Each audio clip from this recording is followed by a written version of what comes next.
lo largo de los siglos, los grandes pensadores judíos han construido un impresionante edificio místico que conforma la propia mística del judaísmo. En este sentido, la Cábala, surgida hacia finales del siglo XII, es conocida como una disciplina y escuela de pensamiento esotérico relacionada con el judaísmo y que utiliza varios métodos para analizar sentidos recónditos de la Torá judía. Asimismo, nuestro siguiente invitado apunta que el camino de la Cábala es un proceso que se desarrolla a lo largo de toda la vida y que implica un alto crecimiento personal. Pero, ¿cuál es el significado de la Cábala? ¿A qué tres interrogantes fundamentales se basa el estudio de la misma? ¿En qué sentido la Cábala es una vía de plena realización espiritual? ¿Qué se entiende por el árbol de la vida según las enseñanzas de la Cábala? ¿Qué es exactamente una dimensión según sus postulados? ¿Qué secreto revela la Cábala? ¿Qué se entiende por sabiduría oculta? ¿Es la Cábala una potente herramienta de transformación y crecimiento personal?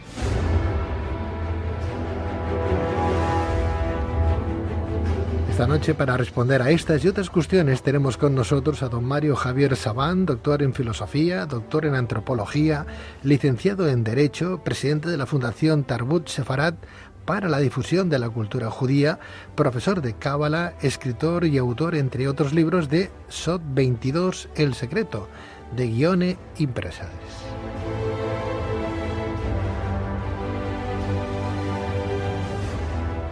Doctor Mario Javier Sabán. Mario, muy buenas noches.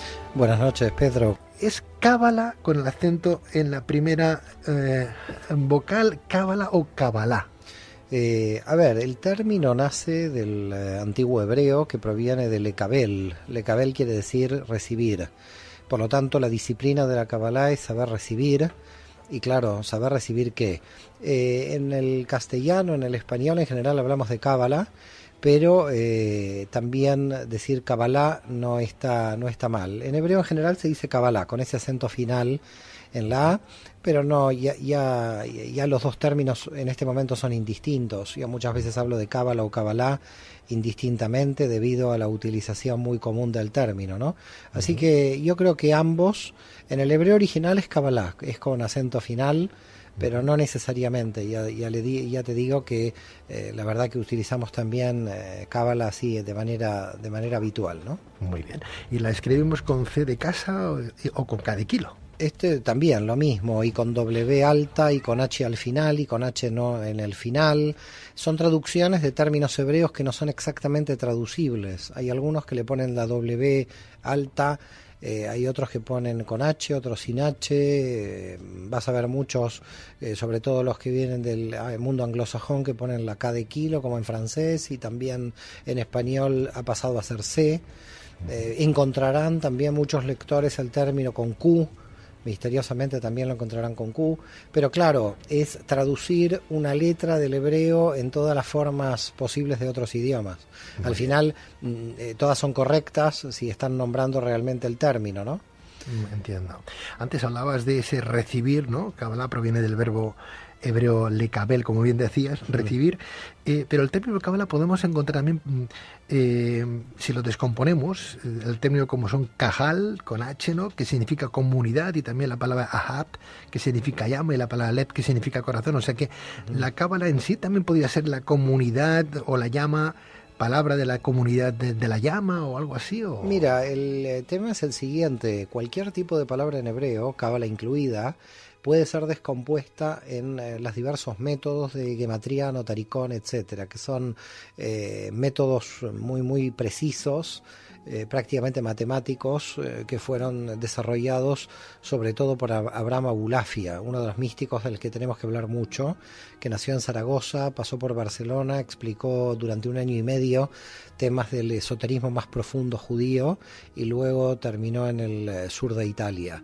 Este autor, en casi todas sus obras, que por primera vez están publicadas entre el 2000 y 2010, quiere decir que desde 1292, que falleció aproximadamente, hasta el 2000, todas esas obras estuvieron en manuscritos. Por tanto, como trabaja la Cábala es la desestructura de las palabras, buscando significados ocultos.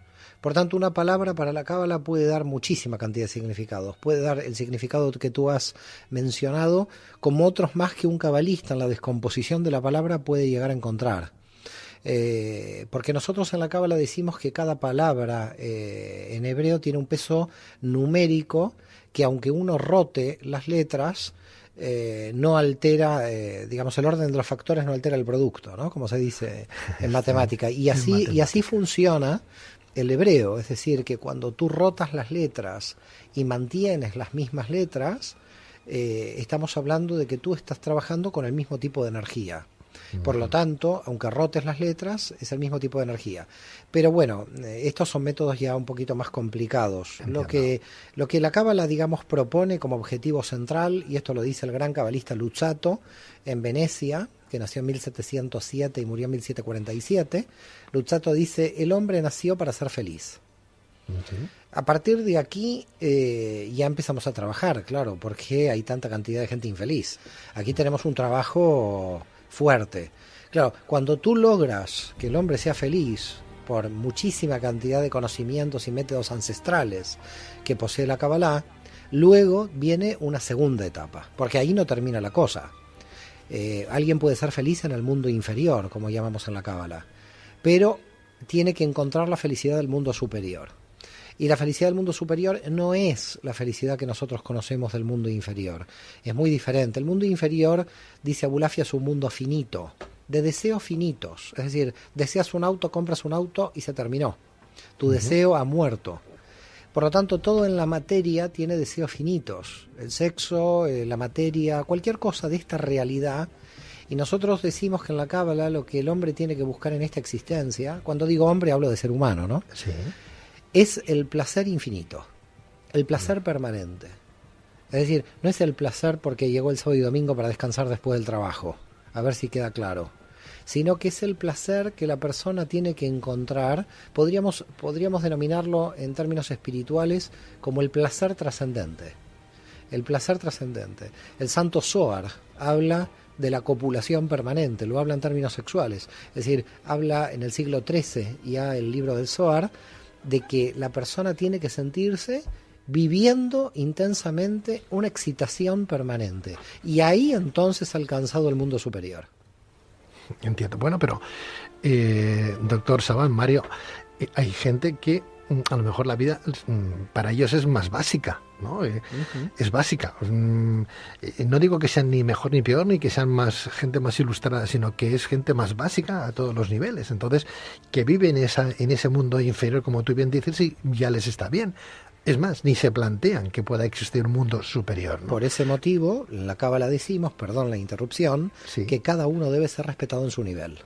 Es decir, la Cábala no es un proceso de evangelización donde yo me pongo en una esquina y trato de evangelizar para la Cábala a la gente. No. Cuando la persona está buscando, esta persona puede ingresar en la Cábala. Pero hay mucha gente feliz en el mundo inferior sin buscar.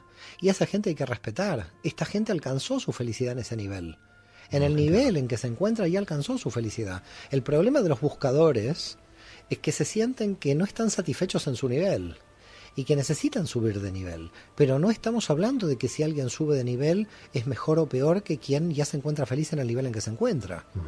Es decir, quien se encuentra feliz en el nivel que se encuentra, es más, la Cábala dice que no hay que moverlo de su nivel. Es decir, si alguien está viendo el Barça y el Real Madrid con una cerveza al lado y es el hombre más feliz del mundo, no le empieces a hablar de espiritualidad a este hombre porque es el hombre más feliz del mundo. Si tú le empiezas a hablar de algo que todavía no está preparado porque no lo está buscando, está feliz en este nivel. Cuando la persona se vuelve buscadora, quiere decir que ya el nivel en que se encuentra no lo satisface. Y por lo tanto, entonces está buscando un nivel superior. Pero no por ser superior, deja de ser más o menos feliz que el que se encontraba en el nivel anterior. Acá no hay elitismo intelectual dentro de la Cábala, a pesar de la complejidad intelectual que tiene la Cábala, a pesar de la complejidad intelectual. El que busca se siente feliz con lo que encuentra, pero hay un camino, un recorrido en la búsqueda que no necesariamente es un recorrido satisfactorio, es de mucho dolor, porque en el medio de la búsqueda te encuentras con partes de sombra de ti mismo. Con lo cual, cuidado, que a los buscadores habría que advertirles, pero no para que se asusten, ¿no? Hay que advertirles que cuando uno crece paga un precio muy alto en los niveles de crecimiento. Uh-huh. Bueno, yo creo entonces que los oyentes de este programa están en ese nivel de búsqueda, ¿no? Porque así lo manifestamos también. El programa en sí es un programa de búsqueda, de superación, de buscar valores, de saber de qué manera podemos crecer, tanto intelectualmente, espiritualmente. Por consiguiente, estamos en esa búsqueda, en esas preguntas que se hace también la Cábala. ¿Por qué nací? ¿Qué sentido tiene mi vida? ¿Y por qué moriré? ¿No? También son preguntas como las 5 W que a uno le enseñan en periodismo, ¿no? Las 5 W de dónde venimos, hacia dónde vamos, etcétera, etcétera, ¿no? O sea que los buscadores, fíjate que si el programa ha cumplido 26 años y tenemos ahí, pues, felicidades. Gracias, Mario. Un montón de gente que viene pues queriéndose aprender con gente de tu talla, ¿verdad? Aprender cosas que le pueden ayudar en su crecimiento personal, que no se han echado para atrás, que no les ha llegado a ellas nuestra promoción de una forma simplemente publicitaria, sino que están ahí y siguen el leitmotiv un poco de este programa, que es esa búsqueda. Estarán hoy encantadas con tus explicaciones, porque de eso se trata, o de esto trata este programa, de esa búsqueda interior. O sea que si a través de la Cábala podemos entrar a ese conocimiento y estar en un nivel que nos pueda dar también esa felicidad que cuando juega el Madrid y el Barça con una cerveza al lado no tenemos, porque preferimos que gane el Celta, por ejemplo. Bueno, esto ya ahí no quiero entrar, porque usted me está llevando al mundo inferior, pero no por el Celta, lo digo por todo, lo digo por todos los partidos. Yo para mí el punto... Lo digo por buscar un poco, porque yo no soy ni del Madrid ni del Barça. Bueno, quiero decir, para buscar un poco la pullita aquella, dice, bueno, Pedro se mantiene bueno, en equilibrio. En verdad los que estudiamos la Cábala no tenemos que ser realmente de ningún equipo, porque tendríamos que mirar quién juega bien, ¿no? Esa sería la idea. Pero bueno, la Cábala, a mí me gustaría decir algo que es importante, porque si no el oyente se puede llegar a perder con tanta información, dando que la Cábala lo que tiene justamente es mucha información. Y para mí, fundamentalmente, la Cábala, dicen los cabalistas, no es un camino de creencias, es un camino de conocimiento. Esto es muy, muy importante. ¿Por qué? Porque alguien dice, bueno, yo creo en Buda, ¿puedo estudiar la Cábala? Usted puede estudiar la Cábala. Yo no creo en Dios, ¿puedo estudiar la Cábala? Sí, usted puede estudiar la Cábala. El tema es que la Cábala representa una metodología muy precisa, probada por experiencia por los propios cabalistas, porque, cuidado, ¿a qué estamos llamando conocimiento dentro de la Cábala? Conocimiento en la Cábala es el conocimiento que pasa por la experiencia personal del cabalista. Y no se puede escribir dentro de la Cábala si uno no pasó por la experiencia. Yo no puedo escribir teoría. El conocimiento en la Cábala no es teórico, es experiencial. Lo tuve que pasar por mi realidad y lo tuve que bajar a la materia y tuve que sentir. Es decir, yo no puedo hablar del mal teórico.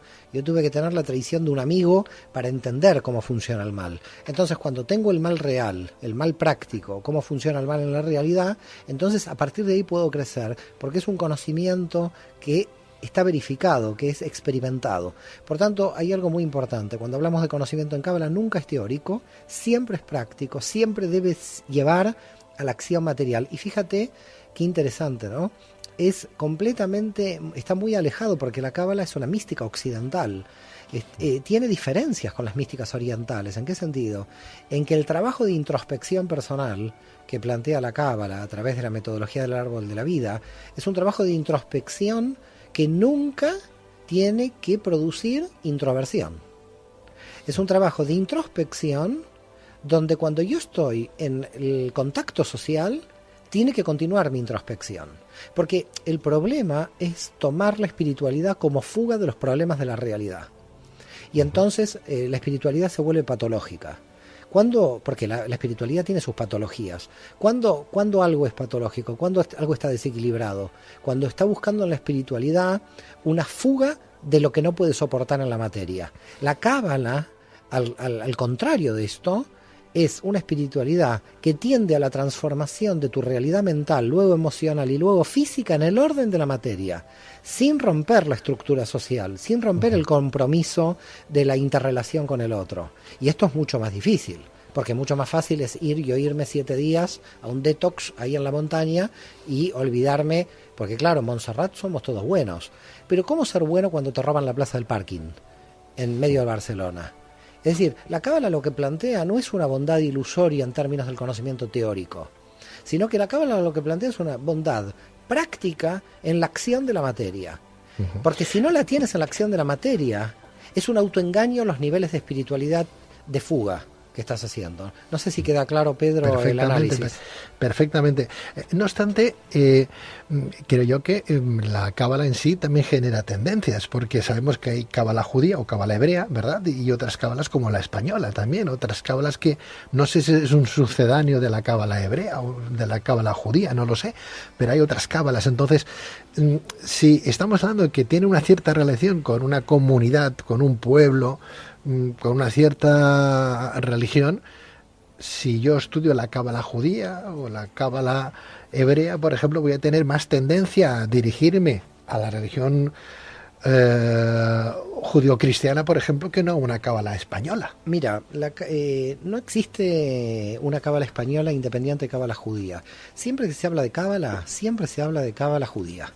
Es decir, lo que pasó en España fue que pensadores judíos crearon unas tendencias de cábala aquí, porque fueron judíos españoles. No se puede diferenciar cábala judía de cábala española, dado que toda la historia de la cábala en España fue trabajada y escrita por judíos.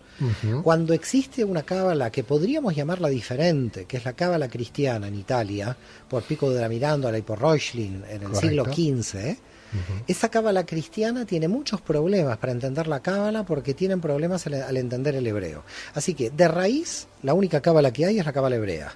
Correcto. Cuando se traslada a España, por la gran presencia judía que tiene España, todo lo que nosotros llamamos cábala española también es cábala judía. Ahora, cuando va a nacer un tipo de cábala diferente en el norte de Italia, que podríamos decir va a desarrollarse un tipo de cábala cristiana, esa cábala cristiana va a tener grandes problemas para construir un tipo de cábala, porque le falta el conocimiento del idioma hebreo. No a los primeros que intentaron crear la cábala cristiana, sino a las formas de cábala simbólicas que en Europa occidental se desgajaron de la cábala. A esto llamemos masonería, o esta llamamos tarot.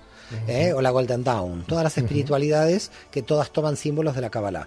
Pero son espiritualidades que se quedaron con lo simbólico, pero perdieron el contenido. O sea, son sucedáneos del original. Es decir, serían como sucedáneos de ese original. Y fíjate los grandes problemas que tenemos para poder estudiar, ¿no? Yo cuando estoy en Barcelona con mis alumnos explicándoles cábala, ya parto de un problema. Muchos vienen de lugares del esoterismo, sobre todo inglés, porque aquí Cataluña tuvo mucha influencia del espiritismo inglés del siglo XIX, ¿no? Y de la masonería, y esta gente trabaja con un árbol de la vida que no es el árbol de la vida de la tradición más antigua de la cábala hebrea. Por lo tanto, a lo que vamos es, ¿cuál es lo que podríamos llamar mi tendencia? Mi tendencia es estudiar desde las fuentes hebreas los conocimientos más profundos, para no estudiar desde llamarlos sucedáneos. Tengo temor como a crear un prejuicio. Sí, pero es no doliente, es doliente, es un término doliente. A mí no me gusta, no me gustaría utilizar ese término. Me gustaría llamarlo, no sé, desviaciones simbólicas o otro tipo de desarrollos, ¿no? Pero a lo que voy es que lo importante sería ver realizar un trabajo hacia las fuentes. Entonces, claro, ¿cuáles son las fuentes? Las fuentes son el Zohar, el Sefer Yetzirah, el Sefer Abahir, las meditaciones de Abulafia. Estamos yendo al hebreo del siglo XIII. Ahora, la cábala, por tradición, ¿desde cuándo pudo haber empezado a existir dentro del pueblo de Israel? Porque, a ver, esto es así.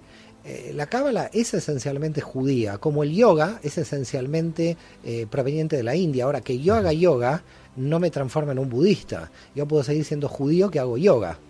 Lo que está sucediendo hoy es que las espiritualidades religiosas se desconectan de las feligresías. Quiere decir que hay hoy un católico que hace yoga, pero el yoga no le está pidiendo que se transforme en un budista o en un hinduista, sino que él se puede mantener como católico. Yo puedo hacer yoga como judío, pero nadie me pide en el yoga que deje de ser judío. Lo mismo la cábala como metodología no pide que el cristiano deje de ser cristiano. Además, hay una especie de pez que se muerde la cola. En el cristianismo todavía el cristiano lo tiene mucho mejor, ¿Por qué? Porque si Jesús era judío y hay investigaciones en el siglo I y -1 de que los esenios en el Mar Muerto, en Qumran, Adolfo Reutemann, el director y curador de los rollos del Mar Muerto en Israel y en la Universidad Hebrea, está realizando una investigación donde está mostrando las conexiones de conceptos de la Kabbalah dentro de los rollos del Mar Muerto. Quiere decir que para la época de Jesús, la Kabbalah ya estaba en desarrollo. Esto es algo muy importante. Quiere decir que, en verdad, la Cábala es una tradición, inclusive 1 o 2 siglos anteriores a Jesús y contemporánea a él, donde el cristiano tendría una conexión cultural muy profunda con esto, porque nos vamos a las raíces del cristianismo. Con lo cual, hablar de Cábala hebrea y Cábala cristiana, en algún sentido, no tiene sentido. Porque la Cábala hebrea está naciendo en un momento donde el cristianismo se está desarrollando. Con lo cual, claro, un cristiano, cuando está leyendo a Jesús en el Nuevo Testamento, está leyendo las enseñanzas de un judío. Por tanto, cuando una persona ya está estudiando las enseñanzas de un judío, cualquier tipo de cábala cristiana es nuevamente cábala judía, porque sus raíces están en el Nuevo Testamento. Por tanto, al final, lo que es la tradición esotérica más profunda de la mística occidental es judía. Sea vía cristianismo, sea vía el Islam, pero es Mario, judía de raíz. No obstante, Mario, doctor Sabán, muy interesante lo que estás diciendo, pero claro, estamos hablando, la historia la han contado los vencedores, eso lo tenemos claro, y a día de hoy va saliendo otra historia que hasta hace poco era una historia alternativa y que ahora se está convirtiendo en una historia real, ¿no? O sea que aparte de la historia que cuentan los vencedores, también la historia de los vencidos también es historia y está ahí presente, y a veces no es que no se solape, es que a veces ni tan siquiera se conjuga con la verdadera historia que nos han contado. Entonces, si la Cábala se sustenta en una experiencia personal y eso se transcribe a través de textos por los mismos escribas, ¿no? En este caso, los autores, ¿no? Que se están contando su experiencia personal. ¿Cómo saber yo que verdaderamente eso ocurrió tal y como lo cuenta aquella persona y no lo ha engrandado más de la cuenta, ¿no? Por aquello de la historia la cuentan los vencedores que no los vencidos, ¿no? Mire, esto es muy interesante. En principio aquí la Cábala tiene una característica, porque no solamente es una historia de los vencidos, sino que es una historia de una minoría espiritual dentro de los vencidos. Es decir, vamos a tratar de explicar esto. Cuando Abraham Abulafia está explicando temas de Kabbalah en Barcelona, en el año 1270, que, dicho sea de paso y entre paréntesis, influyó seguramente sobre Ramón Llull, y ya hay investigaciones sobre la influencia de la Cábala en el Ars Magna y en Ramón Llull, y en la alquimia de Cataluña del siglo XIV. Independientemente de esto, cuando Abraham Abulafia está estudiando, ¿a quién le enseña? Aquí en Barcelona, en el CAL, en el barrio judío de Barcelona, le enseña 4 alumnos. Y de esos 4 alumnos, Abulafia en su propia autobiografía dice, y de los 4 solo uno entendió. Claro, cuando decimos que la Cábala es secreta, no es porque es un conocimiento secreto, porque yo me lo llevo a mi casa y me lo estoy guardando. La Cábala es secreta por 2 motivos. En primer lugar, porque hasta hoy, en verdad, los que intentaron entender la complejidad siempre fueron una muy pequeña minoría que escribía manuscritos. Por lo tanto, hasta el siglo XX tenemos manuscritos, y todavía tenemos hoy, siglo XXI, manuscritos no revelados en textos antiguos de la Cábala. Por tanto, con lo que nos encontramos es con un conocimiento, con una sabiduría muy profunda de maestro-alumno heredada durante siglos, que no es secreta porque no la quisieron contar, que es secreta porque el nivel intelectual de las generaciones del siglo XX hacia atrás no estaban preparadas para entender, por ejemplo, lo que Einstein va a decir, que no existe tiempo y espacio. Los cabalistas estaban hablando en el siglo XIII, para ya ir a temas de Kabbalah profunda directamente, ¿no? Sí. Es decir, no estar hablando de la paja, sino ir directamente al fondo. Los cabalistas están hablando en el siglo XIII del concepto de que la mente puede pensar en términos de eternidad. Si la mente puede pensar en términos de eternidad, nuestro pensamiento no está basado en el espacio-tiempo. Por lo tanto, se están adelantando a la física cuántica, los cabalistas en el siglo XII y en el siglo XIII, cuando están hablando básicamente de que la realidad puede ser pensada en términos de eternidad. Esto en hebreo se llama el universo de Atzilut, el universo de la emanación, donde todavía no está creado el universo. Es decir, que los cabalistas se van hacia atrás de la creación divina, intentando entender las dimensiones energéticas operativas dentro del infinito de Dios. Cuidado con lo que estamos hablando. Claro, ¿quién entendía esto en el siglo XIII si hoy nos está costando entenderlo a nosotros? Entonces, claro, es secreta no porque alguien se la guardó, es secreta por la incomprensión de los niveles de conocimiento al que han alcanzado estos cabalistas. Esto en primer lugar. En segundo lugar, la cuestión de la experiencia personal. Claro, la cuestión de la experiencia personal es cómo verificar la experiencia personal, porque si el señor Pedro Riva a mí me dice que vio a Jesús ayer a la noche, yo la verdad que no tengo forma de tratar de evaluar, porque desde la mecánica newtoniana nosotros decimos tenemos que probarlo, ¿ok?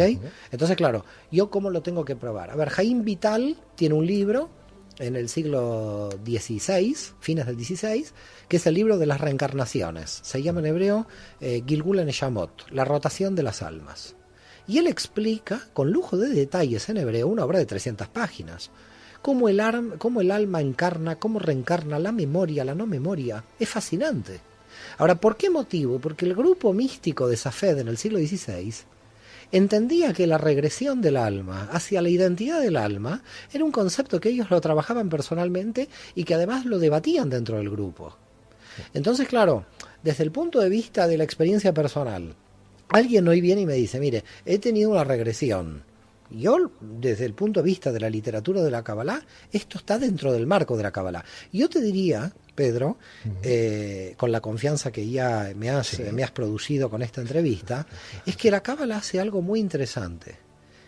La gente en los niveles espirituales muy altos, que es considerada como loca a nivel social, la Kabbalah le da estructura. La Kabbalah le dice, mire, lo que usted piensa, lo que usted siente no es nada loco. Lo que usted piensa y lo que usted siente, lo pensaron y lo sintieron sabios de la Edad Media, que además lo explicaron. Porque el problema de la espiritualidad muy alta es que no te entiende nadie, Pedro. No, realmente. Ahora vamos a hablar a los oyentes, porque si nos coge un psiquiatra nos envía a lo patológico. Es decir, nosotros, para la psicología tradicional y la psiquiatría, estamos cerca de la patología, cerca o adentro. Pero desde el punto de vista de los niveles de explicación que llegaron a tener los cabalistas, entendieron partes de la realidad. Imagínate Einstein explicando el tiempo y el espacio, podría ser considerado un loco, porque ¿dónde está el tiempo? Toquemos el tiempo. ¿Dónde está el espacio? Toquemos el espacio. La física cuántica trabajaría como una locura, habría que enviar los físicos cuánticos al manicomio. Por lo tanto, a lo que vamos es, la gente muy espiritual tiene para mí un problema, que para mí también la Kabbalah lo resuelve, dado que a mí particularmente, por lo menos a mí ha funcionado, y veo que muchos alumnos funciona. ¿Cuál es? De que los niveles espirituales, no conceptualizables, porque los niveles espirituales muy altos no los podemos llevar al concepto, dado que son simbólicos. Entonces tenemos un gran problema, porque ¿cómo bajamos los símbolos a la estructura conceptual? ¿Cómo yo voy a explicar algo donde yo no tengo palabras para explicar la experiencia que estoy teniendo? De ahí que la Kabbalah sea polisémica. Y de ahí que la Kabbalah sea tan potente, porque la Kabbalah le da palabras a lo innombrable. Claro, no puede dar palabra al infinito innombrable, porque ahí sí, no hay concepto. Dado que ese innombrable, perdona Mario, ese innombrable es Dios. Claro, pero cuando dices Dios ya lo conceptualizas. Vale. Entonces, claro, entramos en un problema. Pero en sí Dios sería, en ese árbol de la vida, es el último camino para llegar, ¿no?, a ese Sefirot, ¿no? En verdad Dios en el árbol de la vida no está. Dios está, no, tampoco es Keter. Esto que tú me estás diciendo fue un debate en el siglo XI. Los cabalistas de Gerona piensan como tú, que Keter es el Ein Sof, dado de que nosotros no podemos percibir el nivel de Keter. Pero para otros cabalistas, Keter es Keter y todavía no es el infinito. Dado que aunque nosotros no lo podamos percibir, no quiere decir que no exista en su limitación. A ver, una cosa es lo que yo veo ilimitado por mis limitaciones, y otra cosa es lo que es limitado y yo lo veo ilimitado. Pero lo veo ilimitado dado mi pequeñez. Pero a mi modo de ver el infinito, se va más allá del árbol, es cuando ya no hay árbol. Fíjate, en la mística cristiana, creo que lo dijo, no es San Juan de la Cruz, que dijo, cuando ya los caminos se terminaron, uno mismo es el camino. Es decir, el árbol se tiene que estudiar y trabajar para encontrar uno su camino, pero cuando uno ya lo encontró, el árbol dejó de ser operativo. Ya no tiene sentido, porque si yo tengo un mapa, Barcelona-Tarragona, y hoy ya llegué a Tarragona, ahí ya no me sirve más el mapa. Porque el mapa era para llegar. En otros tiempos eso sería herejía. Toda la mística es herejía. Ya. Cuidado. Pero en otros tiempos aún más. No, claro, a ver. En el momento en que todo místico dice que todos tenemos camino para llegar a Dios, estás rompiendo la fragmentación de las religiones. Y por lo tanto la mística es herejía. Mira, un gran cabalista de Israel, del rabino Kook, el gran Kook, el primero, porque ahora tenemos al nieto, pero el primero era como una potencia espiritual, murió en 1935. Dijo, cuando yo defino una palabra y creo que esa palabra tiene verdad, y yo estoy haciendo idolatría. Por lo tanto, toda palabra es idolátrica en esencia. Ya es una herejía, porque nos estamos definiendo en el mundo de las limitaciones. Bueno, yo no sé si la gente va a estar aburrida y ya estará durmiendo con todo lo que estamos diciendo, es muy porque esto, lo que claro, son conceptos que hay que estudiarlos con mucho tiempo, ¿no? Yo lo estoy un poco poniendo así tan rápidamente al aire. Lo estás haciendo francamente. Perdóname una cosa, Mario. Vamos a ver, uno puede estudiar Kabbalah y puede tener una confesión, la que sea. Puede ser budista, hinduista, cristiano, católico, musulmán, es igual, porque no tiene nada que ver, tal y como creo haberte entendido, ¿verdad? Así es. Pero ¿cómo se entiende que la Cábala salga desde una corriente como es la judía? Porque aunque hablemos del innombrable, estamos hablando de Dios, ¿verdad? O sea, si la Cábala fuera creada por alguien que es una apóstata, por ejemplo, o alguien que no cree en nada, que no tiene un referente como un Dios, o alguien que le supera, o que no estuviera dentro de una tradición, lo entendería, pero es que suena a que la Cábala busca un fundamento, pero dentro de otro fundamento que es la religión judío-cristiana, ¿no? Ahí hay un problema y te voy a decir por qué. Dime. Porque la Cábala no se desarrolló en las jerarquías ni el establishment. Mira lo que pasó con Abulafia. Abulafia, cuando propone todo esto, meditación del nombre divino, etcétera, etcétera, el rabino de Barcelona de aquella época, Shlomo Ben Adret, lo declaró loco. El cabalista Luzzatto en Venecia fue excomulgado. Todos los que trabajaron la Cábala dentro del mundo judío no fueron muy bien recibidos dentro del propio mundo judío. Es decir que, a ver si queda claro, la Cábala es la visión mística y espiritual más potente y subterránea, digamos, del mundo judío, y no es la letra. Fíjate que San Pablo, otro gran judío de la historia, decía, la letra mata, el espíritu vivifica. Cuando las religiones se quedan en el texto, cuando se quedan en la letra y no profundizan, ya tiene problemas, porque además la religión siempre está estructurada como una relación de poder. La religión es poder, es control de la feligresía. Y la espiritualidad es libertad. Y el místico no se encuentra atado. Es decir, cualquier religión te dice que si tú no estás dentro de ella, monopoliza tu acceso a la divinidad, monopoliza tu acceso a Dios. En cambio, el místico está diciendo que sea quien seas, inclusive si no tienes ninguna religión, el camino a Dios es directo, porque es el camino de tu superación personal. Fíjate que lo que está planteando Abulafia con sus técnicas de meditación en los nombres divinos en el siglo XIII es un acceso del alma a Dios directamente. Bueno, y si siempre y cuando creas en Dios, en la existencia de algo que nos supera. Pero si no crees, cuidado, pero si no crees, en verdad conoces las consecuencias, porque creer es una especie de absurdo, y es más, yo pienso que me estoy equivocando en decir creer. ¿Por qué motivo? Porque en verdad el conocimiento del infinito para nosotros es imposible, dadas nuestras limitaciones. Esto es imposible. Quiere decir que la Cábala parte de un tema. A Dios no los podemos conocer de ninguna manera. Ahora, ¿qué podemos conocer?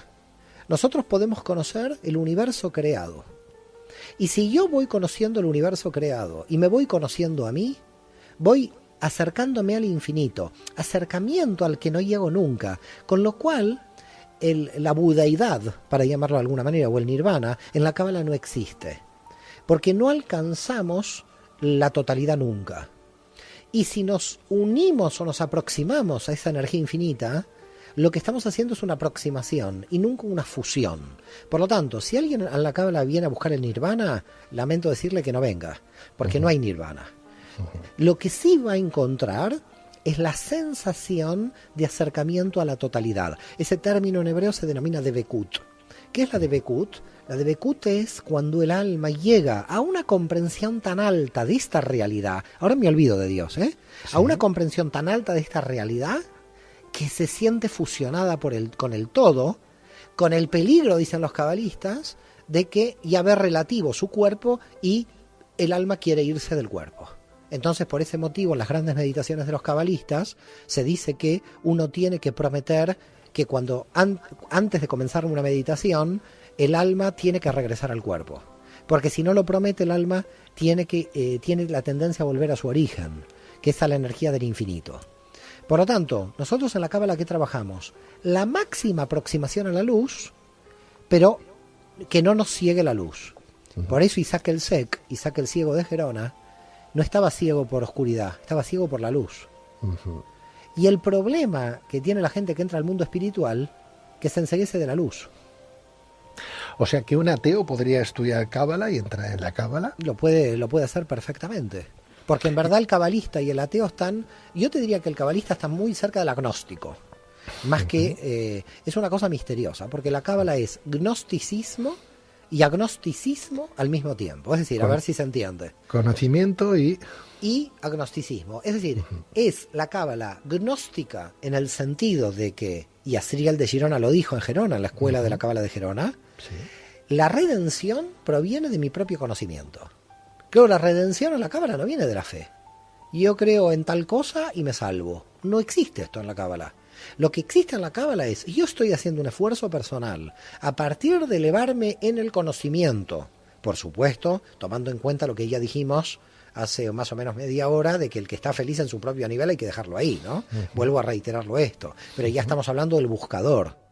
El buscador que quiere elevarse y que quiere, lo está haciendo porque el que llega no es el inteligente, es el que se lo merece. Ahora, ¿quién se lo merece?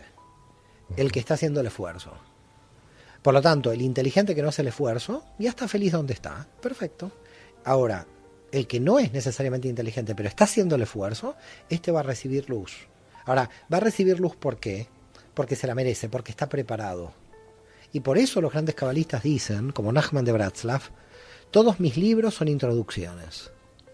Porque en la existencia son todos preparativos. No hay un objetivo final. Y el problema del mundo inferior es entender la espiritualidad como un punto final. Por eso no hay nirvana. Y por eso Keter no se alcanza nunca en el árbol de la vida. Porque en verdad es la ilusión de haber alcanzado algo. ¿Qué alcanzas en esta realidad? Eres periodista, ya eres periodista. Compras un auto, compraste un auto. Todo lo que alcances en esta realidad no te va a satisfacer. Porque en verdad la máxima felicidad que hay que alcanzar es la que dice el cabalista del Yemen, Shalom Sharabi, ahí por el 1750 cuando dijo, el proceso, el que está en el camino, y es feliz por estar en el camino. Es decir, el propio camino tiene que crear la felicidad en el buscador. Porque el buscador se va a dar cuenta que los niveles de felicidad siempre están adelante. Siempre están en la luz que puede recibir. Con lo cual, si una persona cree en el título social o en la medalla, gané la copa de golf, ¿cuánto le dura esto? ¿Una hora de alegría? ¿Se va a cenar con la mujer? ¿Se va a festejar? Se terminó. A las 2 horas se terminó. Por lo tanto, los premios en la materia fracasan siempre en el fondo. Hay que concebir que la felicidad es el propio camino, no es que si no, lo que conseguimos. Es que si no sabes cuál es el problema cuando te venden la felicidad del orden inferior, que eres un infeliz permanente. Claro, hoy tienes el coche, pero mañana te buscas otro que es mejor y es más grande, y cuando lo tienes quieres otro mejor y más grande, y así. Mira, este tema está en el libro del Eclesiastés, cuando ahí dice claramente el autor, vaya a saber en qué siglo, algunos lo sitúan en el 4, en el 5, otros todavía antes de Cristo, estamos hablando. Dice, he tenido 100 mujeres, he tenido 100 caballos, he tenido todos los campos, y ahora en qué me veo, en que no sé quién soy. Es un drama. Es decir, ¿cuál es el drama? El drama es que el siglo XX ha confiado en la materia. Yo no digo que la materia no es importante, no digo que hay que ir a comprar el pan, hay que vivir en la materia, la cábala trabaja la materia. Pero si la materia no tiene una función más elevada, no tiene función. Porque la función de la materia es siempre una función más elevada. No tiene una función por sí misma. Y este es el drama en que nos encontramos. Que la gente nos hemos avanzado tecnológicamente en la materia, nos hemos ahorrado muchísima cantidad de tiempo en la civilización occidental, porque tenemos lo que va a lavar la ropa, lo que seca la ropa, y todo ese tiempo ahora ocioso, no sabemos para qué. No sabemos para qué hemos ahorrado el tiempo. Para deprimirnos. Es decir, es como gracioso. El mundo inferior no resuelve porque son deseos inferiores. Entonces no lo termina de resolver si no hay espiritualidad. No obstante, Mario, doctor Sabán, antes hablábamos, haciendo una pequeña regresión a un tiempo atrás en esta misma entrevista, ¿no? Por eso de Amenábar, de la película que tenemos ahora en cartelera, que no tiene nada que ver con la regresión en sí, de lo que como conocemos como regresión, ¿no? Pero a las tres preguntas que se hace la cábala, ¿por qué nací? ¿Qué sentido tiene mi vida? ¿Por qué moriré? Cuando, por ejemplo, el aprendiz, el principiante, ¿no? el que está metido o que quiere introducirse, se hace esas preguntas. Por ejemplo, si yo te hiciera a ti esas preguntas, o te hago a ti para que tú me contestes desde tu punto de vista, ¿tú por qué naciste? ¿Qué sentido tiene tu vida o mi vida? ¿Y por qué voy a morir? ¿Qué le dirías o qué te dices a ti mismo? Como gran conocedor de la cábala que... A ver, en primer lugar, todas mis respuestas van a ser respuestas desde donde yo lo veo, con lo cual no van a ser respuestas nunca objetivas, en el sentido que los demás pueden no compartir lo que yo diga, ¿no? Este Correcto. Es mi camino, y decía Bulafia, cada uno tiene su camino, y no le puedo al otro cortar su camino, desviarle su camino. Si yo creo que mi camino es el correcto, el del otro indudablemente es incorrecto. No es así. Mi camino es el camino, mi camino, y el camino del otro es su camino, y aunque yo desde mi perspectiva lo veo incorrecto, no puedo decir que es incorrecto el camino del otro. Por tanto, a ver, y en estas respuestas que te voy a dar, yo coincido con la cábala, es decir, aquí, porque muchos temas no necesariamente con los cabalistas antiguos yo pueda coincidir, me peleo mucho con ellos. No necesariamente siempre hay coincidencia, ¿no? Porque uno tiene libre albedrío. Pero en primer término hay una importancia fundamental por la cual el alma viene a esta realidad.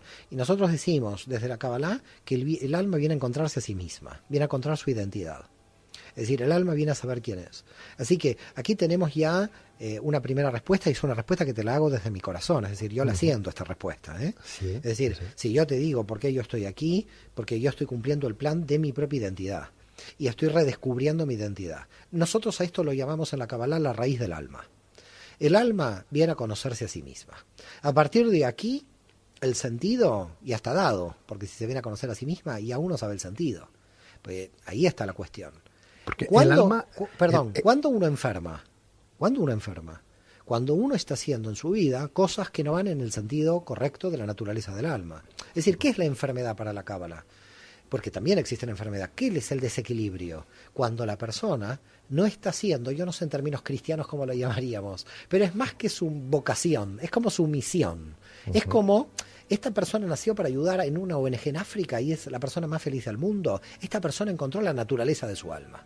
¿Se entiende? Entonces, yo puedo no ir a una ONG en África y salir corriendo, porque quizás no es la naturaleza de mi alma esta. Entonces, cuando uno identifica lo que nosotros llamamos en la Cábala, en la Tiferet, el centro del yo, cuidado cuando hablo del centro del yo, porque el centro del yo es incondicional. El centro del yo tiene como un gran problema para identificarlo, porque ¿cuál es? Sacarme todos los condicionantes sociales. Porque ¿dónde se pierde el alma? El alma se pierde en los condicionantes de la sociedad, en el deber ser. Es decir, el alma se pierde cuando realmente no está trabajando en función de lo que realmente sienta en su interior. Mario, perdona, pero ¿el alma qué es? Imagínate que a mí me lleva 1 hora de clase explicarte esto. ¿Cómo hago ahora? Intenta Me has puesto resumírmelo en 3 palabras. La verdad que Pedro me tiene, ya aquí me siento digamos, me encantaría darte toda la hora, pero es que ¿cómo voy a resumir? El problema del alma es que nosotros tenemos 5 niveles del alma. Entonces, claro, si no se explica cada nivel qué es el alma, no se entiende. Ya te entiendo. A ver, el alma es el cuerpo y no solo el cuerpo, Sí. el nivel emocional y no solo las emociones, el nivel intelectual y no solo el intelecto, Sí. una conciencia superior más allá de la materia y un contacto con el infinito más allá de esa supraconciencia, más allá de la materia. Nosotros en la Cábala hablamos de 5 niveles. El alma animal, que es mi cuerpo, el alma emocional, mis emociones, el alma intelectual, y estos 3 niveles del alma están dentro de la estructura física de lo que nosotros vemos en una persona, y luego viene un alma de orden superior, que para otras tradiciones es el áurea, sí. Que mide unos 1,5 metros, 2 metros de energía fuera, digamos, del componente corporal. Sí. Por eso si yo me acerco mucho a una persona puedo llegar a sentir lo que siente o a pensar lo que piensa, porque se están uniendo como densidades de energía, ¿no? Y un nivel de alma imposible de identificar en el orden del mundo inferior donde conceptualmente trabajamos, que es la unión con la divinidad, la unión con el infinito. Pero ahí ya no entramos en ese 5.º nivel. Gracias, porque has resumido perfectamente en 3 minutos lo que tú vienes a explicar en 1 hora. Sí, pero te digo que estoy haciendo cosas muy mal. Estoy bueno, haciendo no te cosas preocupes. Mal. Me siento mal con esta respuesta. Lo estás haciendo muy bien. No obstante, cuando uno nace con alma o sin alma. Tenemos un tema, primero, por supuesto, nace con alma, pero tenemos una cuestión con el alma muy interesante. Los cabalistas dicen, el alma no quiere venir a este mundo físico y el alma no se quiere ir de este mundo. Es decir, los cabalistas dicen, el alma no quiere nacer, no quiere venir a este mundo. ¿Por qué? Porque ya lo conoce, ya sabe las enfermedades, ya sabe la muerte, ya sabe la suegra, quién es, ya sabe todo lo que pasa aquí, en esta realidad. Con respecto a las suegras, ¿no? También hay suegros, así que cuidado. A las suegras y a los suegros, claro. Por eso. Pero digamos, el alma, dice la Kabbalah, no quiere venir a este mundo. Y se la obliga a venir. Se la obliga a venir. Y fíjate que luego el alma no se quiere ir, porque claro, ya me gustó el chocolate amargo, ya la paso bien, ya me gusta esta vida, y claro, yo después no me quiero morir. El alma no se quiere ir. Por lo tanto, hay 2 cosas importantes. Ni la vida ni la muerte las puede decidir el alma. Lo que sí sucede en la cábala más oculta es que el alma puede decidir la familia en la que viene. Esto es algo muy misterioso y de los cabalistas más ocultos. Y es muy difícil de explicar en un primer encuentro. Esto sí, si me metes ahí, te digo que es difícil de explicar, pero yo lo entiendo, pero es difícil de explicar. Pero yo nunca he entendido ese postulado, nunca lo he entendido, que el alma elige a sus padres. Yo lo entiendo como un niño de Etiopía que se va a morir de hambre, ¿verdad? Sabiendo que si elige a sus padres va a ir ahí, elige ir ahí. No, nunca lo he entendido. Muy difícil, muy difícil. El alma tiene que cumplir una función y el alma cuando está eligiendo un destino y está eligiendo toda una... yo entiendo que no lo entiendas porque por eso estamos entrando en cábala muy oculta y muy difícil, pero se puede llegar a entender. Nos es muy difícil a nosotros entenderlos, dado que en Occidente operamos mucho con la racionalización. ¿Es inmortal el alma, Mario? El alma no es inmortal, es inmortal dentro del universo, pero el universo empieza y acaba y termina. Isaac Abravanel decía que así como Dios creó el punto del universo, nosotros lo llamamos Tzimtzum dentro de la Cábala, que en verdad es como el Big Bang prácticamente, ¿no? Como la teoría del Big Bang, el Tzimtzum, Dios puede, el infinito puede volverlo a cero. Quiere decir que todo lo que estamos viviendo es un sueño. Porque es posible que esto haya nacido en un punto y va a desaparecer en otro punto. Esto puede volver todo a cero. O sea que según este criterio, un alma puede haber tenido muchos cuerpos. Por supuesto, claro. La misma alma. Sí. Muchos cuerpos. Es que los cuerpos no tienen mucho sentido. Lo que tiene sentido es el alma. Correcto. Entonces, el alma podría estar en ese archivo acásico que dicen los esoteristas, ¿no? Es que cuando hablas de archivo acásico estás hablando de Sefirot. que son Claro. los bancos de información en el universo. Esto lo habla la Cábala. Ahora hablaremos. Los registros acásicos provienen de las sefirot hebreas. Pues ahora hablaremos de esos sefirot. Otra cosa que no entiendo, y a lo mejor me lo podrías responder, Mario. Hablamos de un alma que, según la Cábala, elige a sus padres con todas sus consecuencias. Elige nacer y tener un cáncer. Elige nacer en Etiopía y morirse de hambre el crío en los brazos de su mamá. Elige 1000 cosas, ¿no? Cosas que no se acaban de entender a las luces de la razón. Como el alma, que en principio nos ha dado alguien más divino que nosotros, ¿verdad? Que está ahí por algún motivo, elige ese tipo de padres. A ver. O elige nacer en ese momento. No, y con eso. te explico. La formulación de la pregunta... Déjame que voy a sí, la pregunta. pero cuidado, hay que tener cuidado con la formulación de la pregunta. Pero dime. Si el alma elige a los padres, por ejemplo, y tiene tanta sabiduría porque ha estado en varios cuerpos durante su vida, y su vida es casi inmortal, al menos desde un plano de vista terrenal, que es el que conocemos, de forma más directa, cuando se habla de reencarnación, ¿no? Por ejemplo, desde un punto de vista búdico, ¿no? O resurrección, que más o menos sería lo mismo, pero desde otro plano, ¿no? Pero bueno, desde el punto de vista búdico, ¿no? Reencarnación. Caramba, si nos reencarnamos, si ese alma se reencarna con toda su experiencia de aquel hombre recién fallecido en otra persona, pero con la sabiduría de la anterior, etcétera, ¿por qué no nacemos con esa experiencia tan extraordinaria para no cometer los mismos actos que habíamos cometido en una vida anterior? ¿Por qué no nos acordamos de las otras realidades que ya vivió ese alma que hoy disfrutamos? La información del alma existe dentro del alma, es decir, el alma trabajando mucho en esta realidad la puede extraer, pero el problema es que no nace para poder nosotros tener una experiencia material en esta vida medianamente normal. La mente enloquecería si recordaría las informaciones anteriores, no las podría gestionar, no las podría administrar. Que yo tuve una mujer en una vida anterior sería fatal para mí tenerlo a niveles conscientes. Por lo tanto, lo que dice la Kabbalah es que se le borra al alma en cuanto entra al cuerpo la memoria anterior. Y se le borra para que pueda tener su propia experiencia en esta vida. Con lo cual sería traumático en vez de beneficioso acumular esa información en el nivel consciente. Por eso en la Kabbalah hay 3 niveles. Un nivel que es Binah de Binah, la conciencia tipo freudiana, la Jochma de la Binah, que es la sabiduría dentro de la inteligencia, que sería el inconsciente freudiano, pero que tenemos un problema con el inconsciente freudiano en la Cábala, porque Freud partió de que la conciencia reprime las partes que no le gustan. Nosotros estamos hablando de otra cosa cuando hablamos del secreto en términos de Kabbalah. Estamos hablando de un nivel de secreto mucho más profundo que el nivel del inconsciente, porque en verdad el inconsciente freudiano es conciencia para la Kabbalah.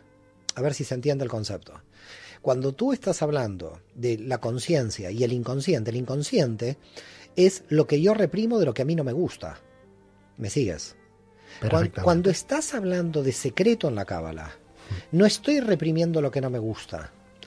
Estoy teniendo en el banco de información una información que mi mente no la podría organizar si la tendría mi mente entera, esa información. Es decir, son los límites de la mente. No tiene una relación con lo que no me gusta de mi conciencia, que es el inconsciente de Freud, sino que el secreto en la Cábala de la memoria del alma es algo más profundo, es lo que nosotros llamamos Keter de la Binah. Es un nivel de memoria de la información del alma que no podría ser administrada por la propia mente, pero sí que trabaja en términos simbólicos. Te voy a dar un ejemplo. El alma puede ir a un sitio en Finlandia, el tipo vive, no sé, en Tarragona, ¿no? Y decir, yo esto lo conozco. Esto lo conozco. Yo estoy en un río en Finlandia y el alma decir, yo aquí estuve. No me digas cómo ni por qué. Un déjà vu. Pero esto para la Cábala es lógica pura. Se entiende perfectamente. De esto no hay que asustarse. Pero bueno, el déjà vu es la carga de información de la memoria del alma que de repente por lo simbólico aparece. Pero no solo eso. De repente te encuentras con un hombre y una mujer que no lo viste nunca en tu existencia, y dices, a este hombre lo conozco. ¿Y de dónde lo conozco? Hay unos niveles, dice la Cábala, muy secretos del alma, que el alma tiene una memoria oculta mucho más allá del inconsciente freudiano de la represión de los niveles conscientes. Sin querer romper ese misticismo que pueda tener la cábala, ¿no? Sin embargo, hay algunos autores, investigadores o científicos que a día de hoy apuntan que ese déjà vu de algo que ya he vivido, que algo que ya conozco, obedece a que uno de nuestros ojos emite una visión anterior que el otro, a nuestro cerebro, lo procesa y parece que ya lo hayamos vivido. O sea, yo no sé si eso es una excusa a una respuesta que no sabemos dar desde un punto de vista científico y que se la inventan. O verdaderamente uno de los ojos ve antes que el otro y procesa el cerebro aquella visión y da la sensación de que ya lo hemos vivido o que ya conocemos a aquella persona. A ver, Pedro, tú ves los colores, ¿estamos de acuerdo? Sí, daltónico no somos. Ok, sí, pero los colores no existen, Pedro. Los colores no existen. Claro que no existen, son frecuencias de luz. Sí. Entonces, ¿qué estamos viendo? A ver, ahora te hago la pregunta yo. ¿Qué estamos viendo? Todo en blanco y negro como los perros. No, ni blanco y negro. Estos son frecuencias de... ¿Qué son los colores? ¿Por qué nosotros podemos ver un arco iris? ¿Qué es un prisma?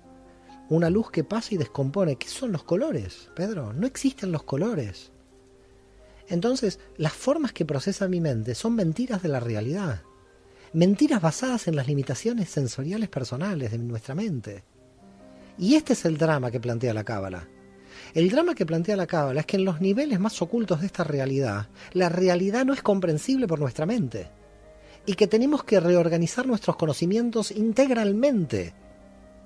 Porque si no los reorganizamos, partimos de formas de la realidad. Es decir, si yo parto de los colores como formas de la realidad, yo me estoy autoengañando. Por ese motivo, un pintor en Francia pinta el verde diferente que España, porque la frecuencia de luz en Francia es diferente que España. A ver si queda claro de qué estamos hablando. Estamos viendo una realidad que miente, pero no es la realidad la que me miente. Son las formas de la construcción de mi mente las que me están mintiendo. Entonces hay que tener mucho cuidado porque la espiritualidad de la Kabbalah lo que está diciendo es, estamos hablando, Jesús decía, ciego guía de ciegos, los dos se caen en un pozo. Es decir, estamos ciegos guiando a ciegos, porque nadie puede partir de la realidad de que los colores existan. En el momento en que tú partes de esta realidad, ya das por hecho una realidad que te miente. No sé si captas el problema profundo que tiene el conocimiento de la Cábala. Y esto es lo que estudiamos nosotros. Nosotros estudiamos que las frecuencias de colores son diversos niveles de la misma energía. Pero es la misma energía, porque es la misma luz que decodifica los colores. Además, otra pregunta, Pedro. Los colores que vemos son la decodificación de las limitaciones mentales. ¿Cuántos otros no colores de otro tipo de frecuencias no vemos? Sí, sí. Porque, ¿qué estoy oyendo? Yo ahora te estoy oyendo a ti, queda claro. Pero en este momento en otra radio y en otro megahertz, alguien está también con una frecuencia. Y mi oído, si tendría otro desarrollo, también lo oiría. Y ahí sí el perro nos gana.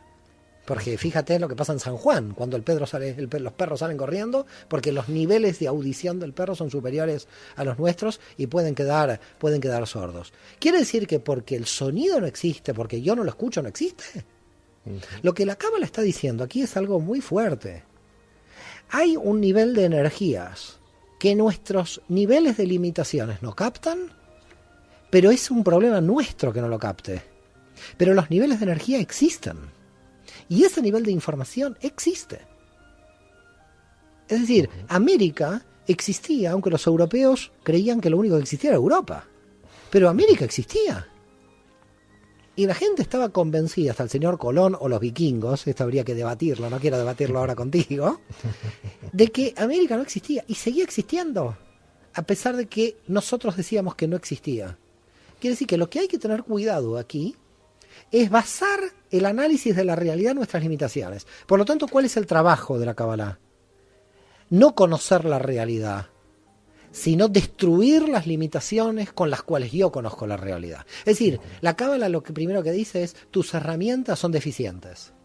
Y si no entiendes que tus herramientas limitativas son deficientes, no vas a cambiar de perspectiva, porque siempre estás viendo esta realidad, leyendo La Vanguardia y bebiendo el café con leche a las 8:30 de la mañana. Cambia la realidad. Es decir, en Shanghái una persona no vive la realidad de Barcelona leyendo a la vanguardia del grupo Godot, sino está en otra realidad. Y mientras nosotros tengamos la mente habituada, tenemos la mente distorsionada. Porque el peor mal, dice la Cábala, es el mal habitual. No es el mal mayor, de más intensidad. Qué forma de ilustrarlo tan interesante, ¿no? Y tan práctica. Me gusta que lo hayas ilustrado porque ahora sí entiendo, se entiende perfectamente tus argumentos, Mario. Entonces, si no vamos a la realidad de raíz, sin las limitaciones formales de la mente, estamos cometiendo en todos los análisis un error muy grande. En el análisis de la realidad general. Entonces creamos unos niveles de autoengaño tan brutales, pero no son autoengaños intencionales. Son autoengaños derivados de nuestras propias limitaciones. Bueno, Pedro, no sé, yo pobre gente, los que están del otro lado, yo creo que estarán todos... Estamos disfrutando. Yo no sé si disfrutando o durmiendo. Yo creo que la gente debe estar ahí. Yo espero que nadie tome una decisión alocada esta noche después de escuchar esto, ¿no? A mí no me gustaría acabar esta entrevista sin que me hablaras de esos senderos, ¿no? No profundizando en los 32 senderos que tiene la Cábala, el árbol de la vida, ¿no?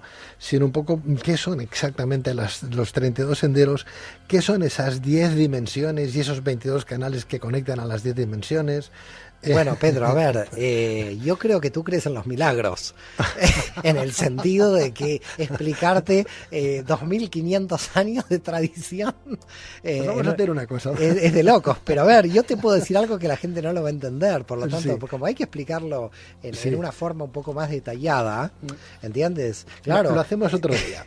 Lo hacemos otro día, Mario, sí, es verdad, tienes toda la razón del mundo. Mira, vamos a quedar otro día para hablar exactamente del árbol de la vida.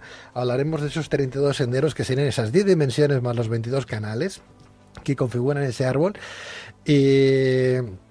Bueno, que el árbol de la vida no es otro que la misma Torá, ¿no? De la que se nos dice es un árbol de vida para los que se abrazan a ella. Opa, qué conocimiento bíblico tienes tú, ¿eh? Bueno, pues... Cuidado, hombre, no sabía con quién estaba. Ahora entiendo por qué te pusieron Pedro. Porque somos muy duros de pelar. No, por favor, piedra, la piedra. Sobre esta piedra edificó tu iglesia, ¿no? Porque era duro. Bueno, era tan duro que ya sabemos cómo acabó el pobre. Bueno, pero lo tenemos arriba, gracias a Dios. Como esto acá, yo siempre tenemos que portarnos bien para que nos abra luego la puertecita que hay de allá arriba.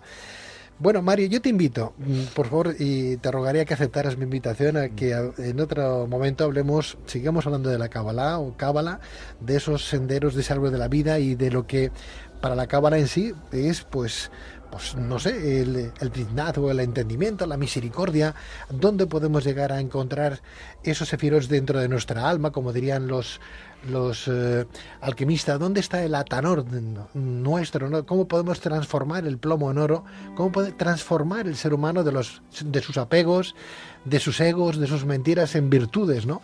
Sé que me gustaría, y sé que a través de la Cábala, a través de tus explicaciones, conoceremos más la Cábala, la Torá, y conoceremos más ese conocimiento que nos va a todos perfecto. ¿Te parece bien, entonces? Me gusta mucho tu idea, te agradezco de todo corazón. Si Dios quiere, bueno, habrá muchísima cantidad de oportunidades. Agradezco a la gente que nos ha oído también y muchas felicitaciones por tantos años del trabajo espiritual con tus programas y con tu vida, más allá de los programas. Así que mis felicitaciones y mi admiración a tu trabajo. Igualmente, querido Mario. Bueno, pues la próxima vez hablaremos, espero que los compañeros de producción ya queden contigo para ver cuándo lo podemos hacer, que a ti también te vaya bien, que tienes una agenda muy ocupada, y a ver si en qué momento podemos continuar hablando con Mario Javier Sabán, doctor en filosofía, doctor en antropología, licenciado en Derecho, presidente de la Fundación Tarbut Sefarat para la difusión de la cultura judía y profesor de Cábala. Mario Javier, muchísimas gracias, doctor Sabán. Gracias, buenas noches a todos. Buenas noches y hasta siempre. Un placer.